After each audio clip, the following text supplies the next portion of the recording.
보통 영화 속 노출 장면을 촬영할 때는 사고 방지를 위해 살색 테이프로 주요 부위를 가리는 공사 작업이 기본 중의 기본입니다. 업계에선 이걸 공사라 부르죠. 문제는 이 당연한 안전장치조차 연기 몰입에 방해된다는 이유로 무시하는 이들이 있다는 겁니다. 대표적인 사례로는 영화 번지점프를 하다 해서 이병헌이 공사를 하지 않은 채 고 이은주와 밀착 연기를 펼친 장면이 있습니다. 연기에 집중한다는 미명하에 최소한의 장치조차 거부한 결과였죠. 이처럼 무공사 연기라는 미화된 단어 뒤에는 실제 촬영 현장에서 일어났는지조차 의심스러운 장면들이 존재합니다. 스크린 속 그 자세, 그 밀착감은 연기로 보기엔 너무 현실적이니까요. 지금부터 영화 촬영 중 실제로 한 게 아니냐는 의혹을 불러일으킨 여배우 TOP 11을 소개합니다. 과연 어디까지가 연기였고 어디서부터가 진짜였을까요? 11위는 배우 박지아입니다. 넷플릭스 더 글로리에서 문동은의 어머니로 등장해 임지연 못지않은 악역 포스를 뽐냈던 그 배우 기억나시죠? 사실 박지아는 신스틸러라는 수식어가 아깝지 않을 정도로 오랜 연극 무대 경험을 바탕으로 스크린에서도 강렬한 존재감을 보여온 베테랑입니다. 그녀가 2012년 영화 무게에서 맡은 역할은 꽤 충격적이었는데요. 무려 조재현의 이복 남동생으로 출연했습니다. 네, 잘 들으셨습니다. 여배우 박지아가 조재현의 이복 남동생을 연기했습니다. 누가 봐도 논란의 예고편 같은 설정이었죠. 영화 무게는 우리나라 영화 역사에서도 손꼽힐 정도로 수위 높은 장면들이 다수 포함되어 있습니다. 불쾌함의 끝을 보고 싶다면 추천? 할 수 있을 정도로 보는 사람을 끝없이 불편하게 만드는 영화죠. 당연하게도 영화는 영상물 등급위원회로부터 제한상영가 등급을 받았습니다. 듣기만 해도 감이 오시죠? 선정성과 표현 수위가 도를 넘었다는 의미입니다. 문제는 한국에는 그 제한상영관이 없다는 사실. 결국 이 등급은 상영 금지라는 말과 다름없는 판결이었습니다. 그래서 완성된 지 1년이 지나서야 겨우 관객과 마주할 수 있었던 작품이 되었죠. 더 황당한 건 이 영화가 일부 장면에서는 모자이크 처리까지 감행했다는 점입니다. 연출된 장면이라고 보기 어려울 만큼 각도와 동선이 현실 그 자체였고 상대 배우는 하필이면 그 악명 높은, 물론 무게는 제69회 베니스 국제영화제에서 퀴어 라이온상을 받으며 작품성도 인정받았습니다. 하지만 아무리 상을 받았다 해도 관객 입장에선 끝까지 찝찝함을 지울 수 없는 작품이었다는 점 부정할 수는 없겠죠.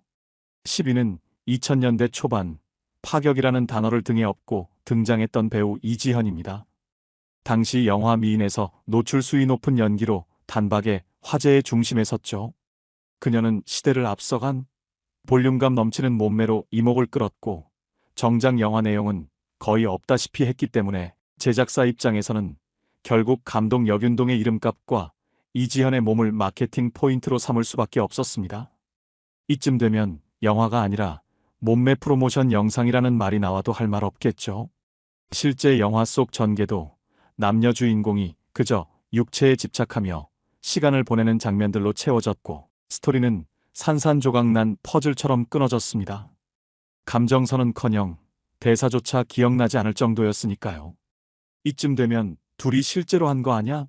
는 말이 자연스럽게 퍼질 수밖에 없었고 일각에서는 오히려 제작사 쪽에서 그 입소문을 바이럴 마케팅 삼아 퍼뜨린 게 아니냐는 의심까지 일었습니다.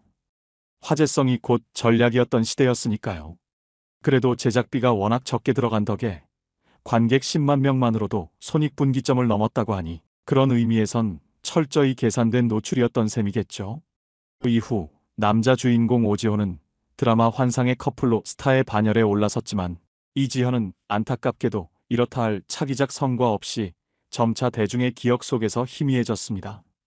2003년 결국 자신의 가장 강한 무기를 다시 꺼내들며 누드 화보를 촬영했고 짧은 관심을 다시 한번 끌어내는 데는 성공했지만 본업인 연기에서는 끝내 확실한 족적을 남기지 못했습니다.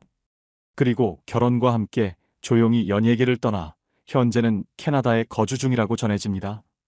무대 위에서의 퇴장은 때론 박수 속이 아닌 침묵 속에서 이루어진다는 걸 보여준 사례랄까요? 9위는 영화 자체보다도 부산국제영화제 레드카펫에서의 노출 드레스로 더 많은 사람들에게 각인된 영화 붉은 바캉스 검은 웨딩의 주연 배우 오이네입니다. 도시적인 이미지로 조용히 활동하던 그녀가 갑자기 대중의 주목을 받은 결정적 계기 바로 그 붉은 드레스 한 벌이었습니다. 공교롭게도 당시가 애플 창업자 스티브 잡스를 추모하던 날이었는데요. 아이러니하게도 IT 거장의 죽음보다 한 신인 여배우의 가슴골이 언론의 일면을 장악했죠. 어느 국회의원은 심지어 본회의 중에 오이네의 드레스를 검색했다고 하니 정말이지 국정감사가 아니라 패션감사라도 하셨나 봅니다. 그녀가 주연을 맡은 영화 붉은 바캉스 검은 웨딩은 불륜을 정면으로 다룬 작품이지만 내용보다 더 화제가 된 건 영화 속 그녀의 역할이었습니다. 60세에 가까운 남성과의 불륜녀로 분한 오이네는 말 그대로 상업적인 수단으로 활용됐다는 비판을 피할 수 없었습니다. 영화에서 그녀의 존재는 배우가 아니라 소비되는 신체에 가까웠죠. 이 영화 역시 실제로 둘이 한 거 아니냐는 식의 자극적인 소문이 퍼졌고, 이쯤 되면 영화 마케팅 전략이 연출보다 더 공들인 부분 아니었나 하는 의심마저 듭니다. 스토리는 허술하고 제작비는 고작 1억 원. 결국 배우 하나만 내세운 채 IPTV 수익을 노린 저급한 장사였다는 평가가 지배적입니다. 비극적인 건 그 이후입니다. 오이네는 2020년 스스로 생을 마감하는 극단적인 선택을 했고 세상은 갑작스레 조용해졌습니다. 대중은 그녀가 겪은 정신적 트라우마, 그리고 이 영화에서 받은 상처가 삶을 지탱하지 못하게 만든 이유였을 것이라 추측하며 그녀가 소비되었던 방식과 그를 가능케 한 시스템에 분노를 터뜨렸습니다. 하지만 정작 아이러니한 현실은 그 영화는 IPTV에서 한동안 대한민국 영화 TOP 10안에 들며 흥행 성공작처럼 포장됐다는 사실입니다. 사람은 잊혀져도 자극은 기억된다는 현실이 씁쓸하기만 합니다. 8위는 지금은 해운대로 기억되는 배우 강혜원. 그러나 그녀의 과거 필모그래피 속에는 잊고 싶은 작품 하나가 있습니다. 바로 영화 마법의 성입니다. 이 영화 제목만 보면 동화 같지만 실상은 전혀 다릅니다. 내용은 주인공이 탁월한 성적 능력을 갖추기 위해 가진 수모를 겪는다는 설정인데 그 말인즉슨 정사시는 선택이 아니라 의무였고 강혜원과 구본승, 심지어 단역 배우들까지도 카메라 앞에서 옷을 벗어야 했습니다. 촬영을 거부한 보조 출연자가 속출했을 정도니 분위기는 말 다 했죠. 그 중에서도 관객들 사이에서 실제 삽입 의혹이 제기된 장면이 있었는데 당시 촬영된 자세 자체가 물리적으로 주요 부위가 맞닿을 수밖에 없는 구도였던 탓입니다. 이건 연기가 아니다라는 반응이 나온 것도 무리가 아니었죠. 그런데 여기서 끝이 아니었습니다. 제작사 측은 두 배우가 열연하는 중에 몸에 붙인 공사용 테이프가 떨어졌다는 식의 자극적인 내용을 아예 홍보 포인트로 활용하기에 이릅니다. 영화보다 기사 제목이 더 노골적이던 시절, 그야말로 바이럴 마케팅의 교과서였죠. 그 이후 해운대로 흥행 여배우 반열에 오른 강혜원은 한 인터뷰에서 마법의 성 출연은 인생에서 가장 후회되는 선택 중 하나였다고 밝히기도 했습니다. 배우 본인의 회한이 공개되자 그럼 진짜 뭔가 있었던 건가? 라는 대중의 의심은 오히려 더 커져만 갔습니다. 과연 그 장면의 진실은 무엇이었을까요? 진짜보다 더 진짜 같았던 영화 마법의 성, 그 안에 가려졌던 건 예술이 아니라 노출의 전략이었는지도 모릅니다. 7위는 탕웨이입니다. 한국 사람도 아니고 한국 영화도 아닌데 왜 순위에 들었냐고 묻는다면 딱히 할 말은 없습니다. 다만 그녀가 2014년 김태용 감독과 결혼해 비록 국적은 그대로지만 대한민국의 며느리로 자리 잡았다는 사실 정도는 참고로 말씀드립니다. 국적 논쟁은 여기까지 하고 이제 본론으로 들어가 보죠. 탕웨이를 지금의 탕웨이로 만든 그 한 편의 영화, 바로 이안 감독의 색, 개입니다. 간단히 말해 색, 개는 일제강점기 홍콩을 배경으로 친일파 인사 양조위를 암살하기 위해 접근한 여대생이 오히려 타깃과 서로에게 빠져들며 벌어지는 심리전 아니 육체전이 중심인 작품입니다. 그 빠져든다는 표현이 단지 은유가 아닐 정도로 두 사람의 애정씬은 충격적인 리얼함을 자랑했는데요. 특히 당시 가장 큰 화제가 된 건 다름 아닌 탕웨이의 겨털이었습니다. 지금은 국내 스크린에서는 거의 멸종 수준인 그 자연 그대로의 겨드랑이가 영화의 리얼리티를 상징하는 마스코트처럼 작용하며 관객들을 몰입시켰고, 관객들은 점점 더 충격 속으로 빠져들었습니다. 왜냐고요? 양조위의 소중이가 화면 곳곳에서 살짝살짝 등장했고, 그 움직임의 각도나 위치가 CG나 연기로는 도저히 불가능하다는 반응을 불러일으켰기 때문입니다. 게다가 공사 테이핑도 없이 촬영됐다는 점까지 알려지며, 일각에서는 이건 그냥 찍은 게 아니라 진짜다라는 확신마저 퍼졌죠. 물론 이후 탕웨이와 양조위 양측 모두 실제 삽입은 없었다고 해명했고, 이야기는 일단락되는 듯 했습니다. 하지만 사람들의 의심은 여전히 남아 있었죠. 왜냐면 이 영화를 만든 감독이 바로 리얼리즘의 화신 이안 감독이었기 때문입니다. 이안 감독은 평소에도 리얼리티에 집착하는 것으로 유명한데요. 심지어 영화 헐크를 찍을 때조차 헐크가 변신하면 바지도 찢어져야 말이 된다며 나체 헐크를 만들겠다고 주장해 제작사에 말려야 했던 일화는 이미 전설이 되었죠. 그런 그가 색, 개를 만들면서 과연 어디까지 현실을 추구했을까요? 말은 연기라지만 보는 사람 입장에선 그저 연기라고 믿기엔 너무 진짜 같았던 그 장면들. 진실은 여전히 베일 속입니다. 6위는 영화 거짓말의 김태연입니다. 한때 영상물 등급제마저 흔들리게 만든 그 문제작, 그리고 그 중심에 선 인물. 당시엔 영화인가, 실험인가라는 말까지 나왔던 작품이죠. 이 영화의 원작은 장정일 작가의 내게 거짓말을 해봐. 이 소설로 인해 작가는 외설 논란에 휘말리며 구속까지 되는 초유의 사태를 맞이했습니다. 그 정도로 이 작품은 당시 한국 사회에서 감당하기엔 너무 이른 수위의 문제작이었습니다. 줄거리는 간단합니다. 중년 남성과 여고생의 금기된 사랑 이야기. 하지만 정작 화면에 등장하는 것은 회초리, 철사줄, 대걸레 자루 등 사랑보다는 징벌에 가까운 도구들이었죠. 관객들은 설렘보다는 살 떨림을, 감정선보다는 통증을 먼저 느껴야 했습니다. 모델 출신으로 176cm의 늘씬한 몸매, 그리고 세기말 감성에 딱 어울리는 반항적인 인상의 김태연. 대사는 마치 국어책 읽듯 건조했지만 파격적인 장면 덕분에 거짓말은 서울 관객만 31만 명을 끌어들이며 소위 흥행이라는 성과를 냈습니다. 말하자면 연기력보다는 몸과 소문이 표를 팔았던 셈이죠. 흥행 요인은 단 두 가지. 첫째, 신인 여배우의 과감한 노출. 둘째, 실제로 했다는 루머였습니다. 이쯤 되면 연출인지 실화인지 헷갈릴 수준인데요. 물론 제작사와 배우 모두 실제 행위는 없었다고 해명했지만, 문제는 영화 속 장면들이 삽입 없이 도저히 구현될 수 없는 각도와 움직임이라는 점. 관객들은 스스로 결론을 내릴 수밖에 없었습니다. 여기에 남자 주인공 이상현이 개봉 이후 아내에게 이혼당했다, 촬영 중 김태연에게 감정이 생겨 고백했다는 등 소문까지 덧붙여지며 실제로 한 거 아니냐는 의혹에 더욱 불을 지폈습니다. 결국 김태연은 이 작품 이후 뚜렷한 활동 없이 2007년 불분명한 종교방송 출연을 끝으로 연예계에서 자취를 감추게 됩니다. 한편의 영화로 불붙고 그 불에 타버린 커리어였던 셈이죠. 오늘은 리얼리티라는 이름 아래 현실과 허구의 경계를 무너뜨린 영화들과 그 중심에 섰던 여배우들을 되짚어봤습니다. 연기의 리얼함을 위해 노력하는 건 좋지만 실제로 관계까지 해야 리얼한 건 아니라는 사실. 죽는 장면이라고 실제로 죽이는 건 아니듯이요. 5위는 모델 출신 배우 이솜입니다. 2007년 M&ET 모델 선발 대회에서 유니크한 마스크로 우승을 차지하며 화려하게 데뷔한 이솜.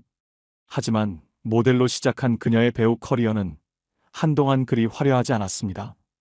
2010년부터 크고 작은 영화에 얼굴을 비췄지만 연기 잘하는 배우라는 타이틀은 쉽게 따라붙지 않았고, 그러던 중 선택한 작품이 바로 영화 마담 뺑떡. 말 그대로 배수진을 친 노출 연기였습니다. 정우성과 함께한 배드신은 그야말로 강렬 그 자체였는데요. 두 사람 모두 전라 노출을 감행했고, 그 시간도 결코 짧지 않아 관객들 사이에선 이건 거의 예술을 빙자한 충격이라는 반응이 이어졌습니다. 파격적이다라는 표현으로 포장되었지만 그 실체는 노출을 통해 화제를 만들어 보겠다는 고육지책에 가까웠죠. 다행히 이후 그녀의 커리어는 조금씩 반등을 시작했습니다. 드라마 유령, 모범택시 등을 거쳐 삼진그룹 영어 토익반, 소공녀 같은 작품에서는 평단의 좋은 반응을 이끌어냈고, 최근에는 넷플릭스 화제작 길복순에서 전도연과 맞붙는 차민희 역으로 다시 주목을 받았습니다. 물론 지금의 이솜을 있게 만든 건 꾸준한 노력과 도전일 수 있습니다. 하지만 그 출발점에 있었던 마담 뺑덕은 분명 연기력보다 노출로 먼저 이름을 알렸다는 오명을 남긴 작품이기도 하죠. 그리고 그 오명은 시간이 지나도 여전히 작품 해설의 일부로 따라붙습니다. 4위는 귀여움과 섹시함이라는 상반된 매력을 동시에 품고 있다는 배우 강한나입니다. 데뷔 초부터 돋보이는 외모로 곧 뜰 것 같은 배우로 주목받았지만 현실은 냉정했습니다. 단역, 조연, 지나가는 역할까지 꽤 긴 시간 동안 저 배우 누구지? 소리를 들으며 무명 시절을 버텨야 했죠. 그러던 그녀에게 드디어 이름을 알릴 기회가 찾아옵니다. 그 전환점이 된 작품이 바로 영화 순수의 시대. 신하균, 장혁, 강하늘이라는 남자 배우 3인과 함께한 이 영화에서 강한나는 단숨에 중심에 섭니다. 이유는 단 하나 배드신. 순수의 시대는 제목과는 달리 순수함보다는 욕망에 더 가까운 작품이었습니다. 그리고 그 욕망의 한복판에 바로 강한나가 있었죠. 극중 세 남자 배우와의 연이은 노출 수위 높은 장면들은 사실상 이 영화가 무엇을 팔고자 했는지를 명확히 보여줍니다. 다르게 말하면 서사는 곁가지, 노출이 본편이었던 셈이죠. 그런데 그렇게 파격으로 밀어붙인 결과가 뭐였을까요? 전국 관객 47만 명. 이 정도면 망했다는 말로도 부족한 흥행참패였습니다. 하지만 아이러니하게도 이 실패는 강한나에겐 전화위복이 됐습니다. 작품은 망했어도 그녀의 이름은 사람들 기억에 남았고, 달의 연인 보보경심려, 지금 헤어지는 중입니다 같은 드라마부터 각종 예능까지 방송가에서 활약의 폭을 넓히게 됩니다. 결국 강한나는 몸을 던져 얻은 주목으로 기회를 붙잡았고, 지금은 차근차근 필모그래피를 쌓아가며 자신만의 길을 만들어가고 있습니다. 하지만 시작점에 붙어있는 배드신으로 뜬 배우라는 꼬리표는 아직도 그녀를 따라다니고 있다는 사실, 본인은 알고 있을까요? 3위는 동양적인 분위기로 대중의 시선을 끌었던 배우 김고은입니다. 연기 명문인 한예종 한국예술종합학교를 졸업한 준비된 배우라는 타이틀을 달고 데뷔한 그녀는 첫 작품부터 대중에게 강렬한 질문 하나를 던졌습니다. 이 정도 수위, 신인 맞아? 김고은은 데뷔작 은교에서 싱그럽고도 아슬아슬한 17세 소녀 역을 맡아 박해일과 함께 전격적인 노출 연기를 선보이며 충격을 안겼습니다. 단순한 노출이 아닌 노년 교수와 소녀의 금기된 욕망을 그린 이 영화는 내용만큼이나 연출도 파격적이었고, 자연스레 김고은도 대담한 신인이라는 수식어를 얻게 되죠. 그 덕분인지 이후 도깨비, 작은 아씨들, 더킹 영혼의 군주 등 지상파와 OTT를 넘나드는 굵직한 작품들에서 존재감을 확실히 각인시켰습니다. 한예종 출신이라 역시 다르다는 평을 듣지만 그 출발선이 노출 충격이었다는 점은 쉽게 지워지지 않는 흔적입니다. 기획인지 전략인지 아니면 연기 철학이었는지는 관객의 판단에 맡겨야겠죠. 2위는 최근 넷플릭스 화제작 더 글로리에서 진짜 악역이란 이런 것이라는 걸 제대로 보여준 임지연입니다. 하지만 지금의 임지연이 있기까지 그녀 역시 만만치 않은 과정을 거쳤습니다. 그 시작은 꽤 파격적이었죠. 임지연은 데뷔 초 영화 인간 중독에서 송승헌과 함께 수위 높은 노출 연기로 강렬한 데뷔 신고식을 치릅니다. 하지만 그때까지만 해도 그녀는 완전한 신인이었고, 관심은 온통 송승헌이 옷을 벗었다는 데 집중되며 임지연은 말 그대로 배경에 가까운 취급을 받았습니다. 실제로 연기보다 스틸컷이 더 많이 회자되던 시기였죠. 그 후 간신에서도 또 한 번 노출 연기를 감행하며 존재감을 각인시키려 했지만 막상 돌아온 건 화제성이라는 말뿐, 배우로서의 깊은 인상은 주지 못했습니다. 이쯤 되자 일부 네티즌들 사이에서는 연기 잘하는 성인 영화 배우냐는 조롱 섞인 평까지 따라붙게 됩니다. 연기력보다 노출 경력으로 더 오래 기억되는 신세. 그것이 당시 임지연의 현실이었습니다. 물론 지금은 더 글로리를 통해 연기력으로 재평가를 받고 있지만 한때는 몸을 던져도 이름 하나 건지기 힘든 냉혹한 시장 속에서 자신이 누구인지 증명해야 했던 배우였다는 사실은 쉽게 지워지지 않습니다. 1위는 천의 얼굴이라 불리는 배우 천우희입니다. 맑은 물처럼 투명하다가도 어느새 어두운 감정을 담아내는 배우. 관객과 평단 모두 그녀를 그릇에 따라 변하는 물 같은 존재로 평가하고 있죠. 하지만 천우희 역시 첫인상은 강렬한 연기력보다는 노출 장면으로 남아 있습니다.